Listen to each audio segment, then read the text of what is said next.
When you tackle tough routes and you need to exploit all of the Panda Cross's potential, you need to activate the off-road system. The all-wheel drive becomes permanent, and the ELD starts to operate.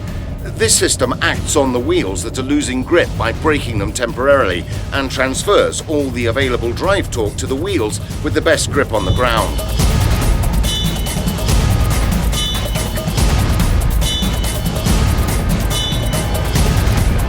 Hill descent control mode can reduce and maintain the car speed on the most difficult descents, acting on the brakes individually. It can slow down to 5 km per hour and is active up to 25 km per hour.